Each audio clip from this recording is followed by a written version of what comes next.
Bonjour tout le monde, c'est Sarah Kuanda, bienvenue sur ma chaîne. Aujourd'hui, je voulais vous parler de ceci, de l'huile de serpent.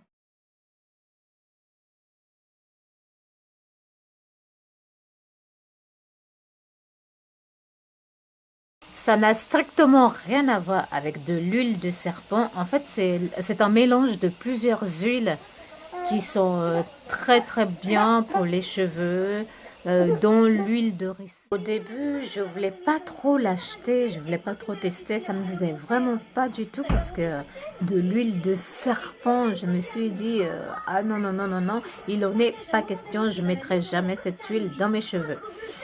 Du coup, j'ai commencé à regarder des vidéos des filles qui utilisaient et tout, et qui étaient très satisfaites de cette huile. Et après, je me suis dit, bon, je vais me renseigner un peu plus sur cette huile.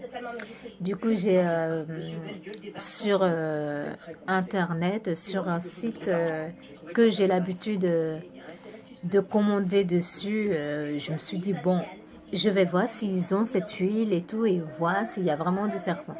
Du coup, j'ai commencé à regarder dessus et effectivement, il n'y avait pas d'huile de serpent dedans. Il n'y avait absolument rien de serpent dedans.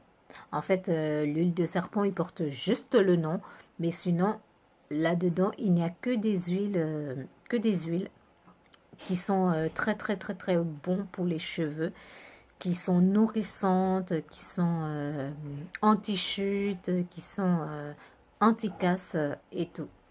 Donc là-dedans, il y a de l'huile de ricin. Oui, je regarde en même temps pour voir. Je dis pas de bêtises. Huile de sésame, huile de moutarde, etc. Donc je mettrai de toutes les façons toutes ces huiles-là, tout ce qui contient l'huile de serpent, je mettrai dans la barre d'infos. Et voilà. Donc voilà, en tout cas moi je suis très satisfaite parce que je l'ai testé du coup avant-hier. Oui, avant-hier je l'ai testé. Un peu de cheveux comme ça, j'ai pris de l'huile de serpent dans le creux de ma main. Ensuite j'ai appliqué d'abord sur les pointes, ensuite les longueurs et pour terminer la racine que j'ai ensuite massé et je l'ai laissé poser pendant 1 heure. En fait, l'huile de serpent, il faut le laisser poser de 20 à 60 minutes. Mais bon, si vous voulez le laisser toute la nuit, vous pouvez. Moi, perso, je l'ai laissé 1 heure.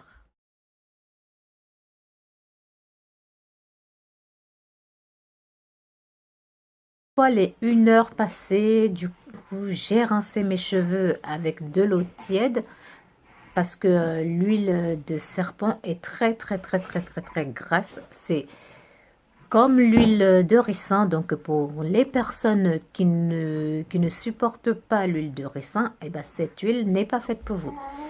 Parce que déjà, non seulement elle est aussi lourde que l'huile de ricin, et en plus de ça, elle sent fort. Moi, je trouve, pour ma part, je trouve que ça pue. Et je sais que beaucoup de personnes ne supportent déjà pas l'odeur de l'huile de ricin. Alors cette huile, je vous dis, vous n'allez pas vraiment aimer. Moi, perso, l'odeur ne me dérange absolument pas. J'aime l'huile de ricin, je l'utilise pour tout. Je l'utilise pour mes cheveux, pour me démaquiller et tout. J'utilise même pour les cheveux de mon bébé. Donc, franchement, moi, ça me dérange pas. Donc voilà, qu'est-ce que je peux dire d'autre sur l'huile de ricin, de serpent.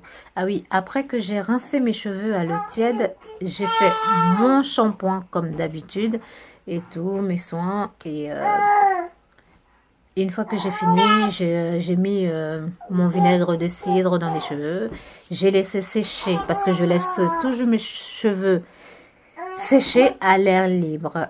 Du coup, bah, après, mes cheveux étaient magnifiques, ils étaient nourris, ils étaient souples, ils étaient parfaits. Donc voilà.